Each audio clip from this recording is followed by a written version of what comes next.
Hello, sisters. How are you guys doing today? I have a bit of a headache, but I'm glad I at least read that chapter. I wanted to do, I don't know if you see my schedule, but I wanted to read the next 2 essays and do the next 2 analyses today. We'll see. We'll see how I feel at the end of this stream, how long this stream takes. I don't think I have like a lot of. Hey, possible person.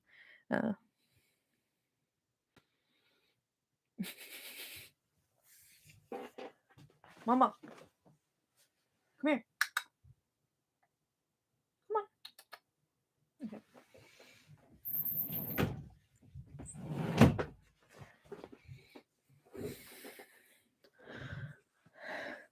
Okay, Maple, was it you?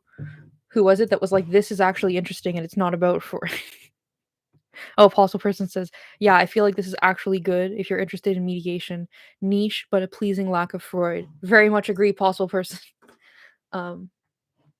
Also, where's Komutashu? I feel like it's been a while since we've seen her. Mabel says this feels refreshingly grounded. Very much agree. Yeah, I don't know much about this topic. I haven't really thought about this topic much before. Well, okay. I've kind of thought about this topic in the abstract. Like I've mentioned before, there's always like huge interpersonal conflicts that go down in like lesbian groups, obviously, like just within the lesbian community when everybody's dated everybody else and they've all broken up with each other and shit. So I've thought about it like in the abstract of like, conflict resolution or whatever. But this was like super interesting to me. And again, like everything else in this book, they're like, well, this is like a new developing field. I'm sure the field will grow and help more women in the future. And like they're trying to give you kind of like a. And it's not. I don't think this essay was like a how-to. I think it was just kind of like some things to think about before you consider getting into this. It definitely wasn't like a how-to or anything. Yes, Izzy Falk says I liked that one. It was informative and there was no room for pomo nonsense. Agreed. So I don't know. This one felt very grounded and concrete to me. It didn't feel any like abstract nonsense. I liked that. I also liked what was that word at the end? Decathect. But it was spelled so strangely. I need to look it up now. Decathect. Decathect. What the fuck is that? Like, I'm very like obsessed with words and I don't know what this means, so I'm like, what the fuck's going on here? I opened another tab. Oh, also, guys, just like general update thing. I love how having this on this screen and this screen makes a difference in the lighting because this screen is so bright. Well, so general update on things on the channel. So like last time, also thank you to Maple. She sent me like 6 links. I want to do like a series of videos on like I have all kinds of language I use to talk about this topic, but all the language is kind of like long and complicated, like coercive shaming or like corrective coercion and all this crap. I want to do a series of videos on lesbians being shamed, encouraged, and assumed to be sexually interested in Tims. We've all seen at least a couple of these like autostraddle articles that are like how to have sex with like a trans woman if you're like a queer cis woman or whatever. And it's so fucking like disgusting. They're like the propagandist way that these things are written, that they're like, look, we're being so reasonable because we're just talking to like all the queer women. So like you don't have to be like interested in this sex if you don't want to. And they literally will describe it as lesbian sex and be like, yep, this is lesbian because they identify as women. And it's like, so clearly this is targeted specifically at homosexual women and you're trying to be like super fucking douchey and slippery about it. Anyway, whatever. I'm doing a whole series of videos on that. At first, I was like, this is Benji's soapbox, right? Because it's like contemporary issues and I'm going to discuss like multiple of them at once. Then the more I looked into it, the more I found that there was like so much crap on this topic. I mean, obviously. But I was like, you know what? I'm going to do a series on this. Right. So you might see that I've scheduled the video, I think, for tomorrow. First things first, the title seems kind of ridiculous. If you have an idea for like a title for this series of videos, please help me out. Maybe I should just call it something basic like caught concealing propaganda or something. Not sure. But yeah. Right, so the reason I decided that it's not gonna be Benji's soapbox is because one of, like, the defining characteristics of Benji's soapbox is that it gets taken down after, and I feel that this is such, like, an essential topic to be public about that I definitely don't want to take those videos down after.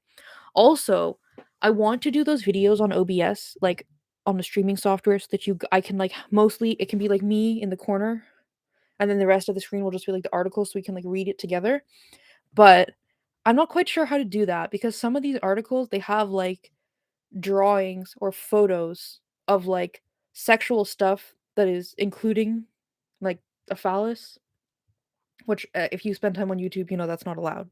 So, I think maybe I need to, like, take screen caps of the articles and, like, blur out the pictures and then do it that way, which is kind of, like, stupid and annoying. Anyway. Yeah, I agree. The Ann Niles. Could you turn off images? Is that a thing? How does that work? Although, I do kinda think the images are important to reflect the, like, severity of the situation. Like, to literally be like, "This is a website only for homosexual females. By the way, here's a guide how to have sex with men, and here's pictures of their fucking junk." Like, the absurdity of the situation, I think is so I don't know, we have to be careful about it. Also, to be careful about the language I use. I think these will probably be the most reported videos I ever make. Um, which also brings me to my last point. I really need to, like, uh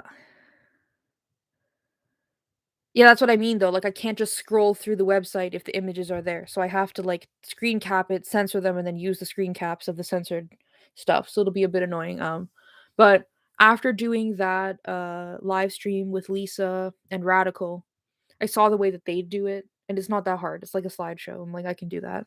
I just need to, like, get my shit together. So tomorrow I'm not exactly sure what I'm doing this weekend, to be honest with you guys.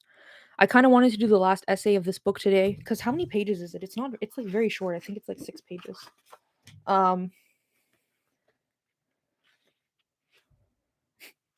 yeah, it starts on 344 and ends on 352. Yeah, it's very short. I think I'm gonna do the last essay today, but what I really need to do is fuck around with OBS.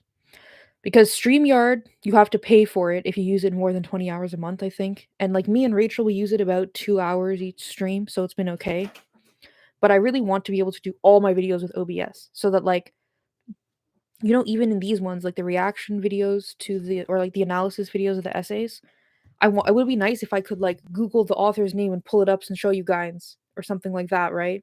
Mm, yeah, so I think probably today, after most of my streams are done, I might, like, screw around and just do, like, a ton of live streams, like, back to back, trying to figure out how to get OBS to work.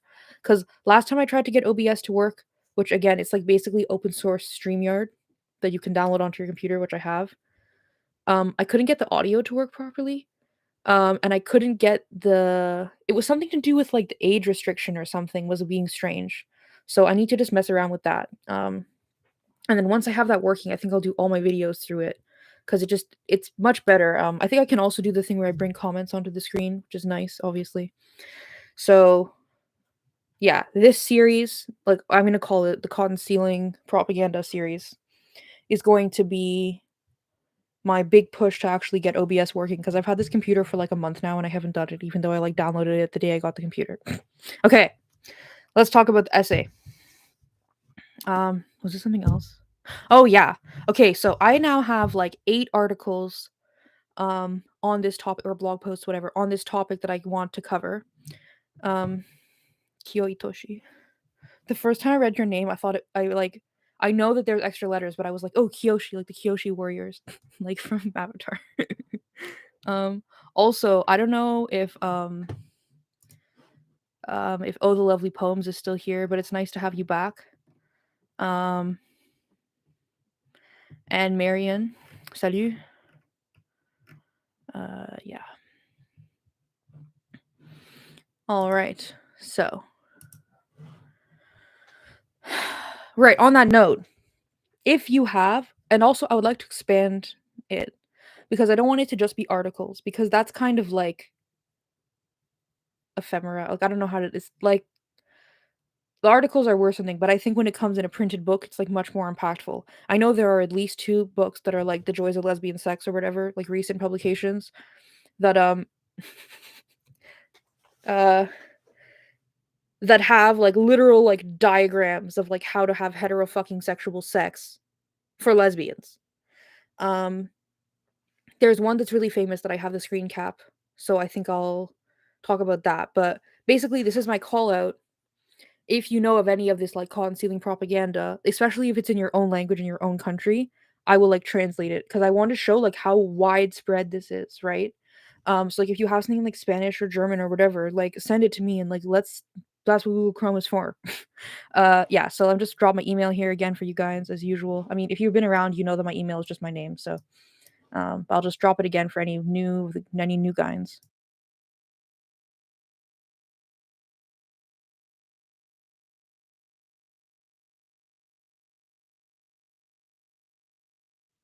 Like honestly, since the genesis of my channel, what I've really wanted to do was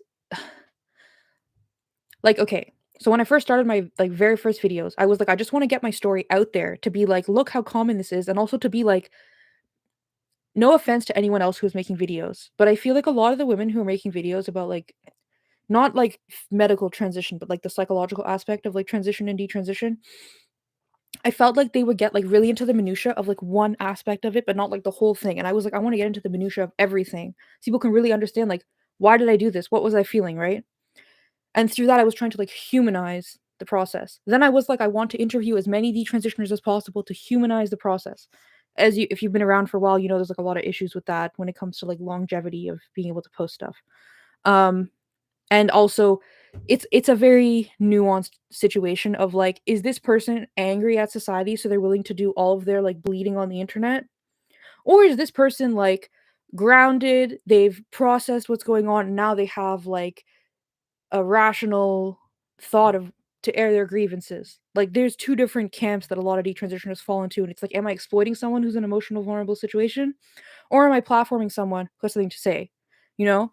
So there's a lot of nuance about that. But my goal was like humanize detransitioners, and after I started doing that, I was like, holy shit! You know who I should be humanizing? The caught and stealing survivors. I've always wanted to do a series because I know so many of them, like personally. I've always wanted to do a series like anonymous, like force everyone to be anonymous and to not have their face or their name associated with it and just be like, tell me what happened. And I don't even really want to know about the actual assault that much. What I really, really want to talk about is what was the community reaction before and after? What was the conditions that led to this happening and continued this to happen? Like, in what way were you actually being attacked for being a victim rather than being supported for being a victim from the people who call themselves like that was what I really wanted to talk about, was like the communal, social, psychosocial aspect of it. Um, but that has a lot of the same or issues as the detrans stuff because it's like, who am I getting on my channel? What is their emotional state at that time? Are they really willing to do this? Have I like I'm not like some big YouTuber, but when it comes to like lesbian feminist YouTubers, there's not a lot of us. And I don't want to be like putting pressure on anyone, or like it's very it's a tenuous situation. So I want to be very careful, but I think this might be a way to kind of step into that. Um I I just this is one of the things that is the has the hugest impact on the lesbian community at the moment. And it's like never fucking talked about, as you guys know. I just feel like it's so fucking important. Hey Ghost. Um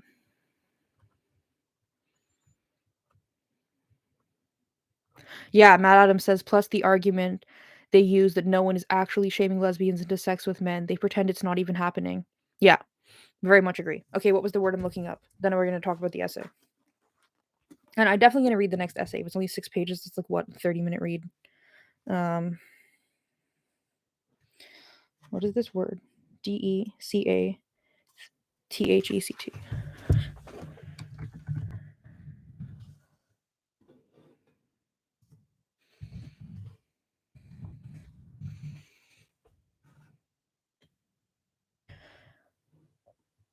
Decathect. Decathect? a withdrawal of one's feelings of attachment from a person, idea, or object as in anticipation of future loss. Okay. So it's like an emotional acceptance of the end of something. Um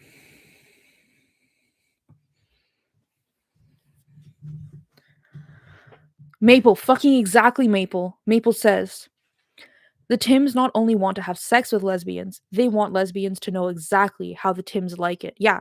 It's so it's all the same shit as what's happening with the young liberal feminists. Like with the rise of porn culture. And I mean, porn culture is not even like the problem. It's like the symptom or the mechanism through which it's happening.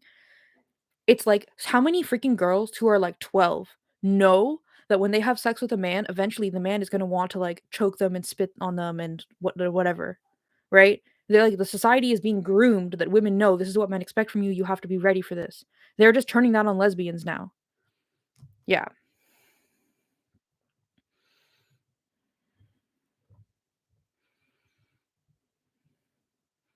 I don't think it's like a hatred or fear of things that are different from themselves, to Ann Niles. I think it's about control. I think that heterosexual women, by capitulating to the institution of heterosexuality, are are giving men control over them, just to a, like a psychological degree, in my opinion, and also physiologically. I mean, obviously, by having sex with men. And I think lesbian women, are like in a lot of ways like the last people in society, the last women in society to partake in building up males' power, to not give males the satisfaction of feeling, "Oh, I'm dominating you and I have power over you." And as the way I see it, liberal feminism and queer theory is like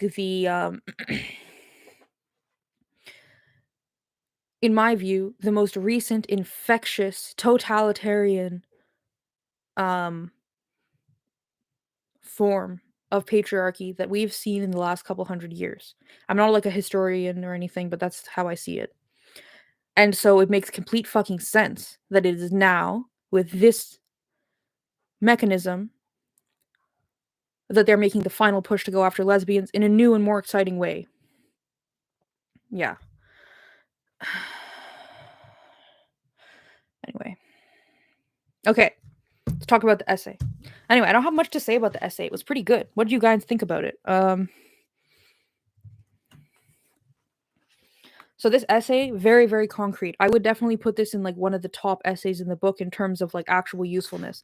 This to me is the kind of essay expected from the book.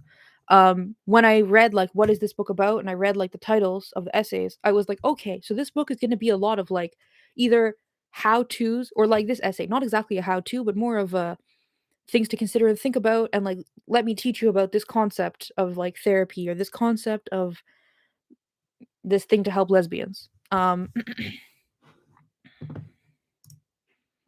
better. Okay. Possible person says I liked it. It made me interested in mediation somewhat. Yeah. Maple says I thought this essay was solid. Yeah. Oh, also by the way, guys, very happy that we removed the mail from the group from the live chat last time. Um, I just wanted to say because what happened last time when that Tim was here, I was like reading stuff from higher up in the live chat, and you guys were down there being like, "Yo, Benji, there's like a dude. Can we get rid of him?" Like, you don't need to ask me. If someone says like, "By the way, I'm a dude," just get rid of them. You don't need to ask me. Like, that's why you're a moderator. Do what you need to do. Okay. Um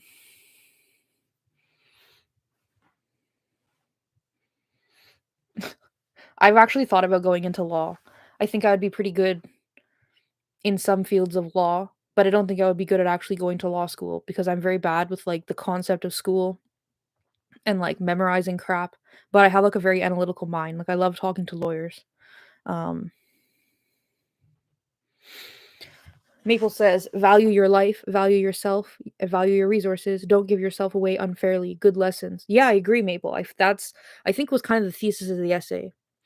It's like, you deserve to get what you want and you can do that without fucking over other women. Because they bring up this political correctness thing that a lot of the other essays have brought up, but they don't bring it up being like the fact that lesbians want to be politically correct is like a bad thing that fucks them over and they should stop doing that. They're just kind of like, lesbians want to be politically correct, and they view that as like they want to be fair with each other, like equitable. So like, how can we help them like resolve conflicts in an equitable way? Like, yeah. um Aqua says, I like the idea of a lesbian centric therapy model. Like I said, I'd go back to school for it, but A, I'm old, and B, everybody hates a lesbian. Yeah. Um I think if you were gonna open a therapy practice specifically for lesbians, you'd have to get like 99% of your clientele through word of mouth. I don't know how else you could do it, like in the current era, you know. Um, False person says I'm terrible at school and I didn't even go to college, but I love some lawyerly arguing. Yeah, like I dropped out of college. Um, but no, I freaking love debate and like philosophy and like that kind of stuff. Yeah.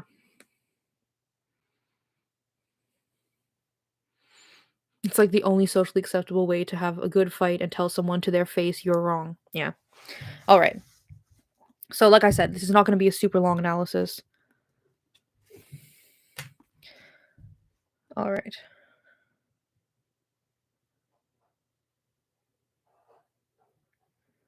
Okay, also, the author of the next essay, how do you pronounce that? Like, it's spelt Rain 1. But she says she's Italian, so is it like Rayone or something? Like Rayone or something? I don't know what it is. Or maybe she's like a hippie and her name is actually Rain 1. I don't know. I don't know. All right. Okay, so we have a lawyer who has specialized in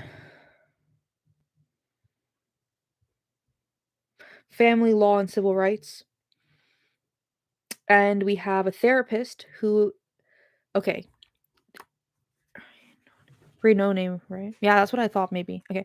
We have a therapist, which, okay, also, is this controversial? I'm not sure how, oh, like Simone, Raynon. Oh, yeah, that would make more sense, actually. Okay. We have is this controversial that she's like a social worker who's like a licensed therapist who calls herself a therapist? Like, is that controversial? I don't understand these things. Like, I thought you're not supposed to call yourself a therapist unless you have like a psychology degree or something. I don't know. Whatever. It was the 80s. I'm sure things were different. All right. So you have a therapist who has a history of social work, and couples counseling and sex therapy within the lesbian and gay community. One of my criticisms of this essay, it wasn't until the second last page that they operated on the assumption that the clients they're speaking about are all women.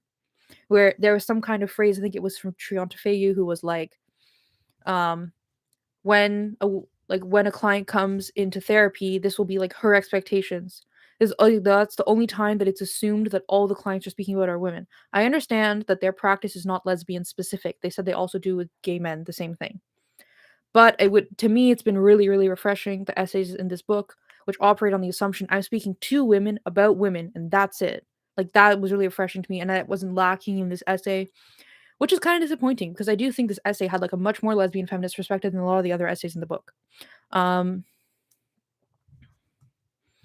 oh, is it? No, you're right, Matt Adam. But isn't it like, I don't know, I just think I've seen people fighting on the internet about this before.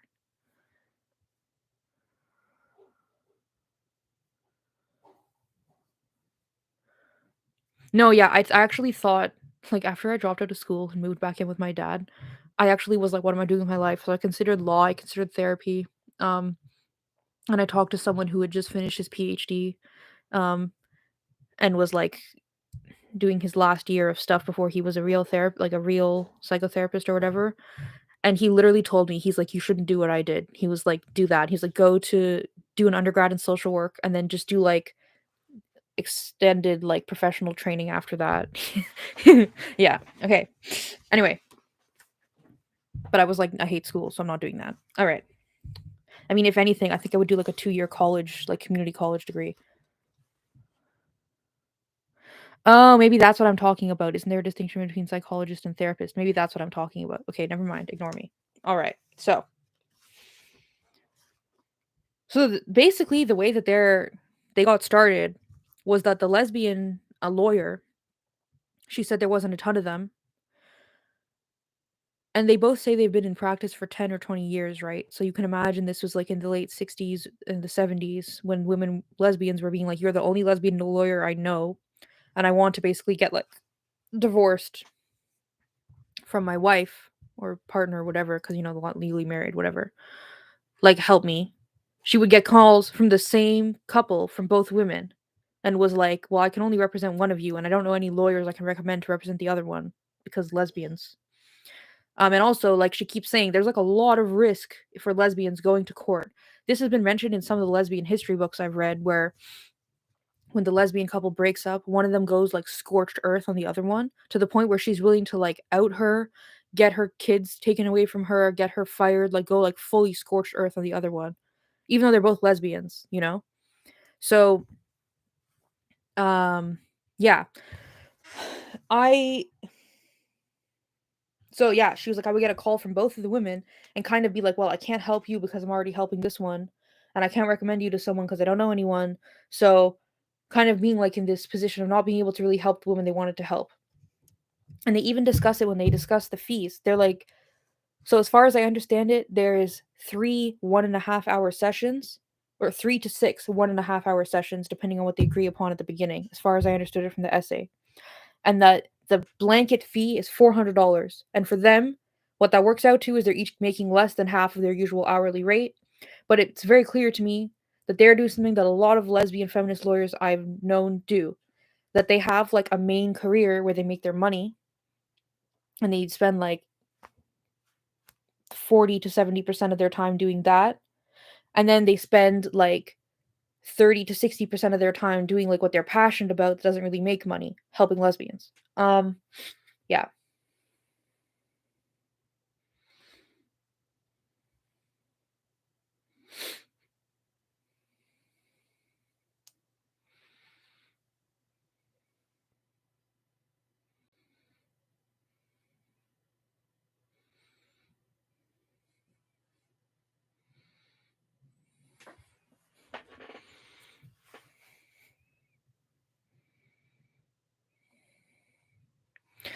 Yeah, Izzy says I have the same fear of school, Benji. Whenever you joke about being triggered by reminders of educational environments, I know exactly what you mean. I think that is common for those of us with ADHD. Yeah.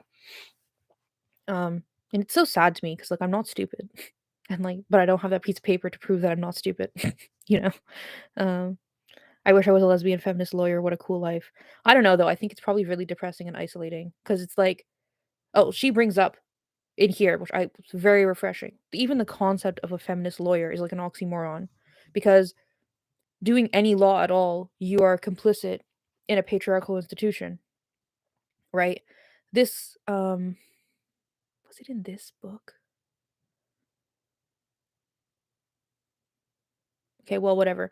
When you talk about what real feminism is and what like lesbian separatism is, one of the cornerstones is to not partake, affirm, whatever, patriarchal institutions. So, even if you're like, I'm fighting from the inside, the fact that you are like, you've been called to the bar or you're like a registered lawyer or whatever is like you're part of the institution.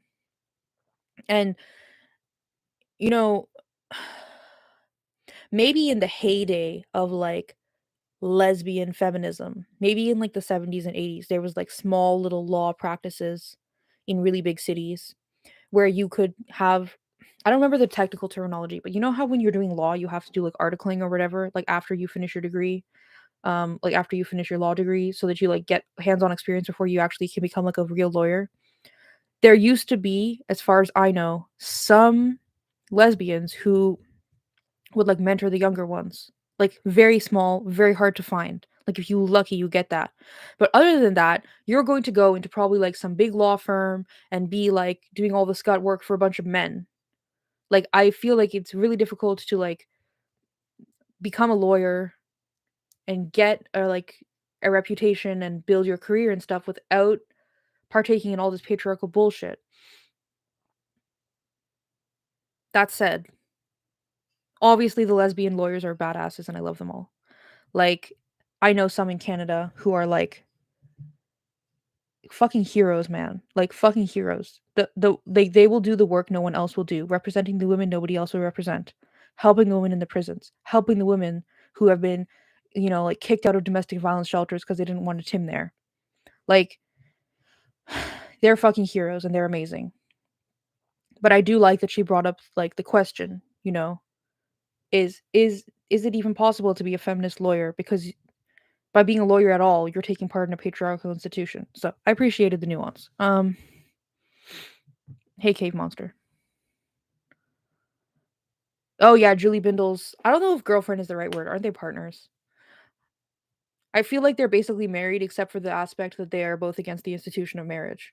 But yeah, isn't she like a human rights lawyer who specializes in like sexual exploitation of women? Yeah, Julie Bindle's partner is awesome. Um,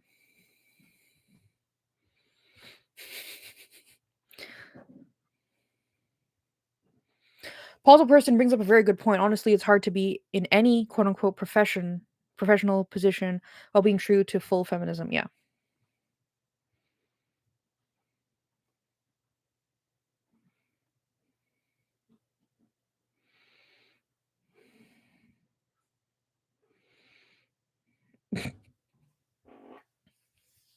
Oh yeah, like one of the lesbian feminist lawyers that I know, we're not like friends anymore, but she uh she told me like she started practicing law in the 90s and she was like, "Look, if I was going to go into the courtroom and fight about something, I had to have a bra, like makeup, like wear a skirt."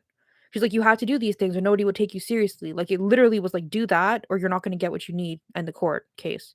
So she literally is like, "When I'm in court, I do all those things. And when I'm out of court, I don't do any of those fucking things." And I only do it because it's like depends like my success is dependent on that.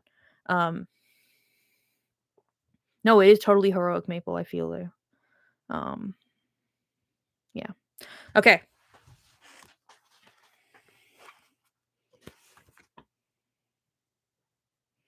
Okay, so I'm not going to go like into a lot of detail, but let's just talk about, so these are the 10 characteristics like from the therapist point of view, I think.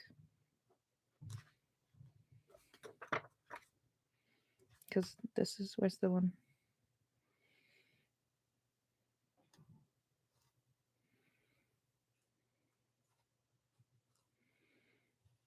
Yeah, okay. So these are the 10 things that a therapist needs to have, the 10 characteristics a therapist needs to have to be successful in mediation according to them.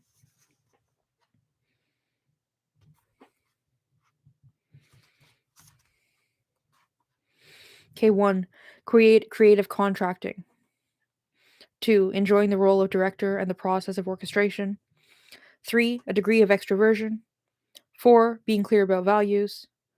5, being able to let others set up their own rules of fairness. 6, not being afraid of anger, that is, allowing anger and rudeness. 7, being able to develop structure. 8, being comfortable with the wheeling and dealing. 9, being aware of one's own blame behavior. And 10, being able to collaborate. I thought that was pretty awesome.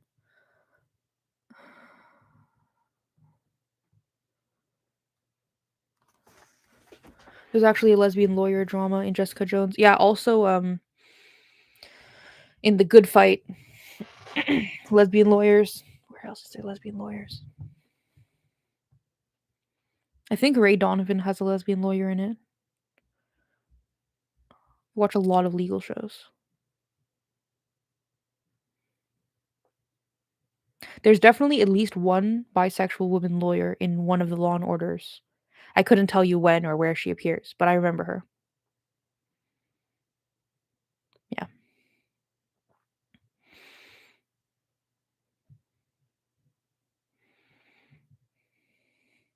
Oh, hey, Dragon. Well, Dragon Kid again, because. Oh, yeah. Yeah, okay. Um.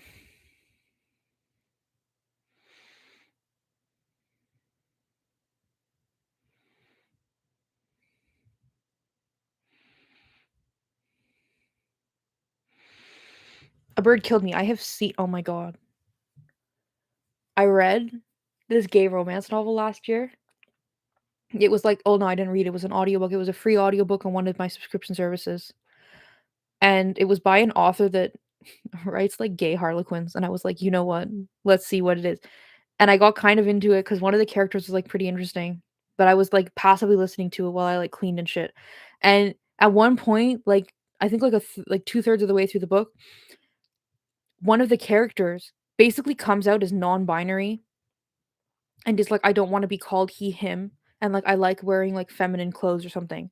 And I was like, all right, like, you're a gay dude. Sure. Fair enough with all that crap. But it was like, I think this was set in like 1865 or something. And they were like, yep, we're going to start calling each other they, them because like gender. And I was like, what? What?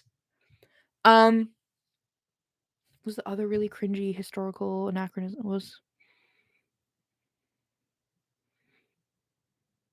yeah, anyway, I've come across it. I've come across it. Also in TV, there's been some stuff like obviously gay dudes. It's almost always gay dudes who are depicted in television. Obviously, gay dudes have been around like for fucking ever. So it's not like ahistorical to depict them existing, but to depict them existing and being like, oh yeah, all their friends knew about it and everybody was fine with it and their moms knew about it and their moms were like, yeah, this is like basically your husband in like the 17 or 1800s. Like even Spartacus, which I think I watched like half of the first season or something. Even like the way that the gay relationship is depicted in that, I'm kind of like, is this actually accurate? Is like I knew it was like okay, but they all kind of respect like the boy who's being used by the adult man or whatever. And I'm like, that's not accurate, is it? Anyway, whatever. But like I'm just saying the woke shit has definitely permeated too much and I don't like that. I for a while I was like, Gentleman Jack is good. They don't engage in all the woke bullshit. Um yeah. Anyway,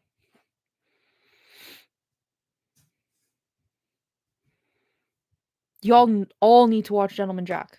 It's amazing. Okay. So, the characteristics that a lawyer needs.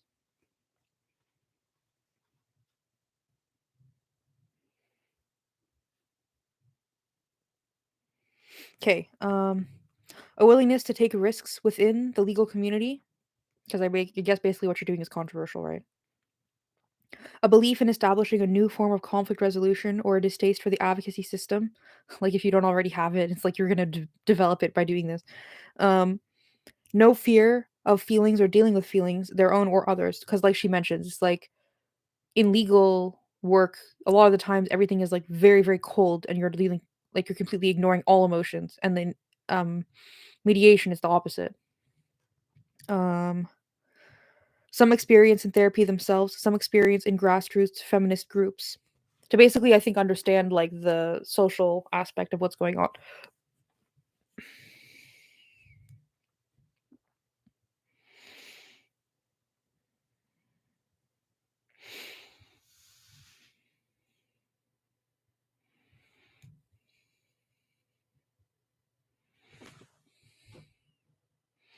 No, no, no. I'm not saying that like the gay aspect of Spartacus was not accurate. I'm saying the attitudes of everyone there towards both of the characters was like, you're both equals and I respect both of you equally, which is like definitely not the fucking way that it actually worked back then. Like, anyway, okay.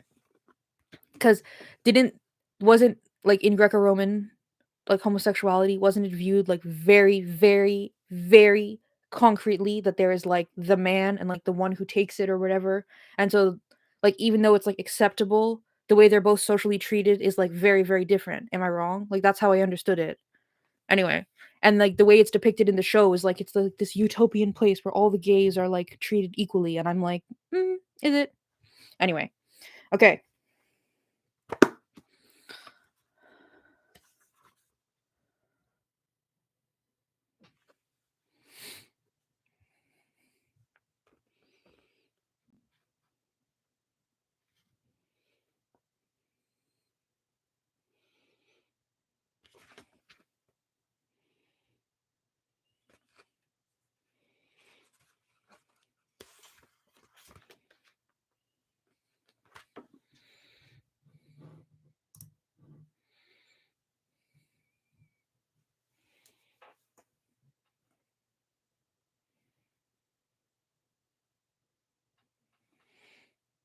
Dragon, can you describe this show? You don't need to know the name. I don't know the name of anything. Can you describe who the character in this show is? What her character is like, where she's from, where it's set, anything like that? Because I'm pretty fucking obsessed and I probably know what you're talking about. Um,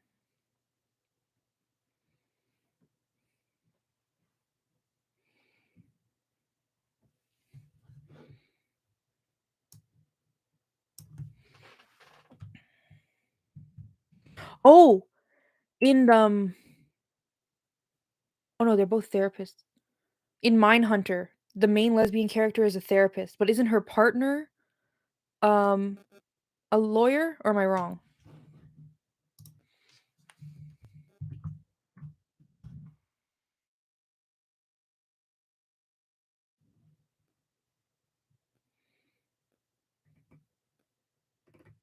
Are you saying that Suzanne Jones got her own, or Suranne Jones got her own show recently?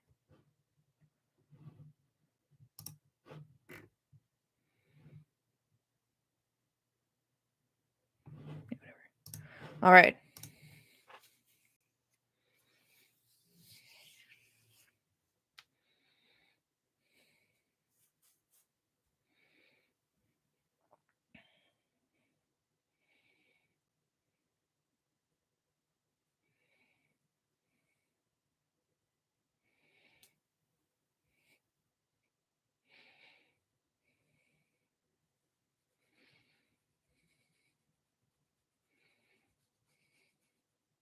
Yeah, Maple. That's exactly what I'm saying. That's what I'm talking about. Yeah. So like even when it's somewhat depicted historically accurately, they still have to put like a romanticized woke spin on things.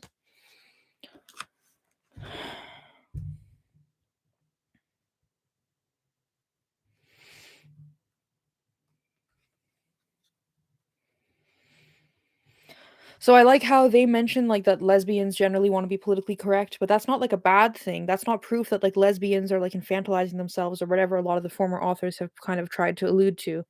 They view it as like, look, lesbians want to be politically correct because they want to be equitable. And we like that because like we want the outcome to be equitable. We just need to expand their minds a little bit of like, you can be politically correct and still be angry at someone. You can be politically correct and still like express your feelings towards that person. And it's through that that you can like actually make equitable, like make the process equitable. Um, Possible person. I have like, uh, I have like this Bluetooth speaker. It's so old. It's like 7 years old. It's like waterproof. I think it's like for pool parties or something. I don't know. But um I I literally like bring it in the shower with me every day and like listen to audiobooks or YouTube while I'm in the shower every day. All right. I like the time frame thing cuz I think that's really good the way they brought it up. Um Basically they're like if you get to this mediation and in the first session you agree, you know what? This is going to be 3 sessions. This is going to be 6 sessions, whatever. You agree. Then you're like ready to be like, look, we're paying for this. We're doing the work. It needs to get done by this deadline because that's when it ends. And I think it basically is like you're making the emotional commitment. Yeah.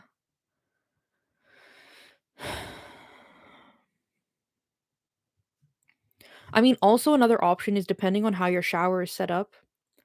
If you have a speaker that's not waterproof, like if you have like a shower curtain that's clear and like another shower curtain on the outside, you can put your like non-waterproof speaker in between the two shower curtains because then it's not going to get wet, but it's like right next to you. Um, I also know people who just like they put their iPhone like in a Ziploc bag and put the Ziploc bag like upside down so that the water can't come in the top, like and like no matter what, and they like put it in the shower like on top of like the like if you have like that tray thing that was like by the shower head to like put soaps on, they like put it on there. Yeah. All right. Um. They also talk about evaluating what does success mean. Benji, you've put a lot of thought into this. No, guys, I'm fucking obsessed. I'm always listening to a show, listening to a YouTube, listening to an audiobook, or reading something. 100% of the time, I'm doing all of these things 100% of the time. I'm like fucking obsessed. I think it's like an ADHD thing. Like I feel calm when I can like slightly distract myself. Um, so it's like a necessity. I've been doing it for like basically since I moved out of my parents' house when I was 19. I've been doing that. Yeah. Like I like Bluetooth headphones for that reason. Um, mine recently died, but I have warranty, so I need to go to the store. But like, cause then it's like if I'm doing like dishes, if I'm like cleaning the floors, like whatever, I can be like listening to something. Maple says I go nuts with too much silence. Yeah, me too. Anyway, yeah, they talk about evaluating what does success mean to you. So, I love how you refer to me as a YouTuber. Oh my god, you know Dewey Lou, who comments here sometimes? I was watching some kind of, you know those videos that are like a dissection of like the history of like PewDiePie or something? They're like the history of like big YouTubers, like the rise and fall of this YouTuber. And she had a comment on one of them. What was the name? Some female Instagrammer who like went nuts and like conned a bunch of women. Um and she had a comment that was like one of the top comments with like hundreds of likes, and I was like, "Yo." um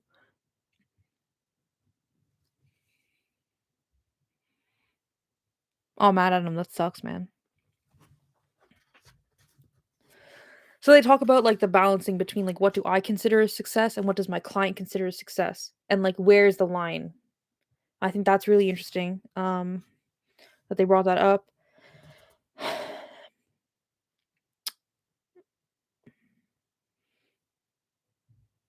And they keep bringing up the difference between arbitration and mediation. And I don't think I felt a little bit weird that I was like, why do you keep bringing it up? Because they explained it, I think, 3 times in 10 pages. And I was like, wasn't it technically 20 pages because they're double sided? Whatever.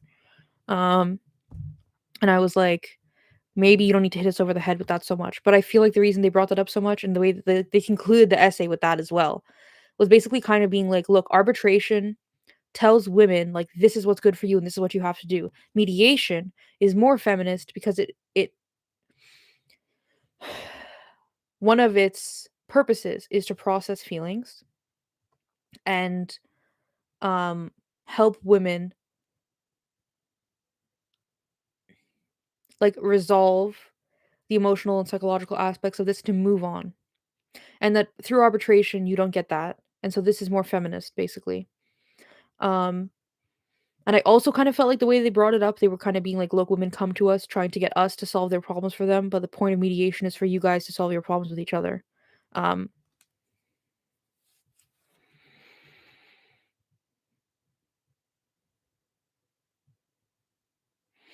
Yeah, that's the thing with, the Bluetooth headphones. That's why I like the speakers instead, because I think, like I like the Bose earbuds, like, the shapes of the Bose earbuds that, like, go inside your ears, um, but I don't think it's good for you to use them a lot, and, like, because I listen to stuff so much, like, I listen to stuff as I fall asleep, which, like, when I lived with my ex, like, you can't just, like, have a speaker beside the like, your phone beside the bed making noise while your partner's trying to sleep, so I would actually, like, fall asleep with earbuds every night. I think that was not good for me.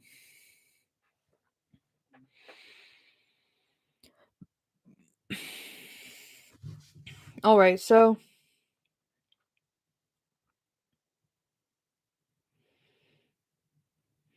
this is the last paragraph of the essay. We prefer the mediation model because it allows the participants a vehicle to decathect from a painful situation. It also serves the goal of empowering participants to solve their own problems and learn skills that may be useful to them in the future. That's interesting. So I guess they're kind of saying like, look, if we're doing our job correctly, the women that leave should be able to like have the skills to kind of manage something like this in the future without us. Um, just like very optimistic. I like that. Um, tinnitus team. All right, okay. I am going to go to the washroom, have a bite to eat, and then we're going to start the next essay. I don't know what time it says. I think it actually says like 10 minutes from now. I think we're like perfectly on schedule today. I'm going to start the next essay in a few minutes, and then we'll do the next breakdown, and then I'm going to fuck around with OBS to get it to work so that tomorrow we can do the cotton ceiling propaganda. I need to, I think, remake the title, and I don't know. Now that I know it's gonna be a series, I think I'm gonna like reconceptualize the stream tomorrow.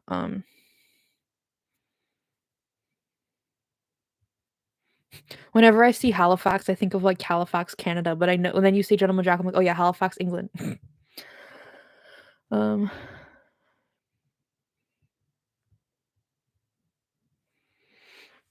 Okay, so I'll see you guys in a couple minutes. See you. Bye.